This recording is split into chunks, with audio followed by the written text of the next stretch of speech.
ပြည်သူ့တော်လှန်ရေးတပ်ဦး PRF ရဲ့ရဲဘော်တဦးဖြစ်တဲ့ရဲဘော်တပ်တန်းဟာပြည်သူ့ဒီမိုကရက်တစ်အဖွဲ့ပြည်သူ့ဒီမိုကရက်တစ်တပ်တော် PDO PDA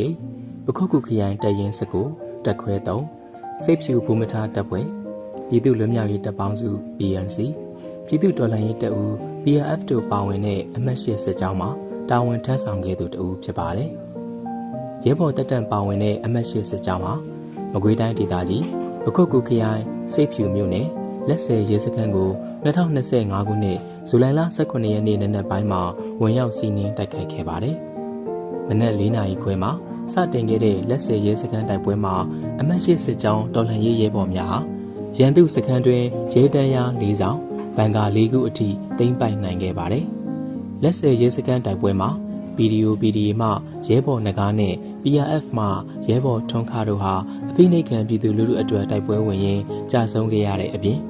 အညာမြေတပ်ပေါင်းစုမှရဲဘော်ကိုတွတ်နဲ့ PRF မှရဲဘော်တပ်တန်းတို့ဟာဒဏ်ရာပြင်းထန်စွာရခဲ့ကြပါတယ်။ရန်သူကြီးစံဟာရဲဘော်တပ်တန်းရဲ့ဘယ်ဘက်လက်တထောင်စစ်ကိုဆင့်ကွဲထိမှန်ခဲ့ပါတယ်။ရှေ့တန်းမှာဒဏ်ရာရခဲ့တဲ့ရဲဘော်2ဦးကိုအနီးဆုံးတော်လှန်ရေးစေယုံကိုတည်ဖို့ဂုံးတရံရေတရံနဲ့ခက်ခဲကြမ်းတမ်းတဲ့ခရီးကို15နာရီခန့်ကြော်ဖြတ်ခဲ့ရပါတယ်။ဆေးရုံမှာခွဲစိတ်ကုသမှုခံယူရတဲ့အခါ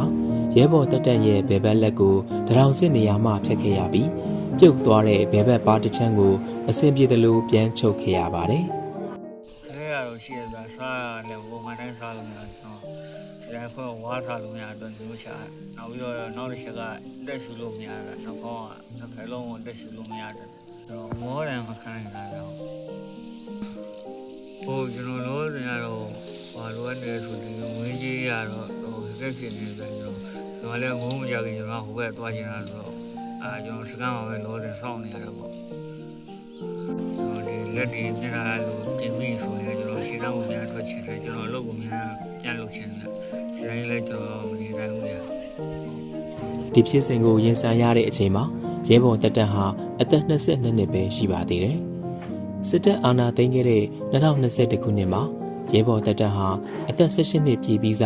အိမ်မက်တွေအနာဂတ်တွေနဲ့လူငယ်လေးတစ်ယောက်ပေါ့။ဒီလူငယ်လေးဟာအာဏာရှင်ကိုတွန်းလှန်ပြီးအဖိနှိတ်ခံလူထုဘက်ကရည်တည်ရင်နိုင်ရာတာဝန်ထမ်းနေရင်က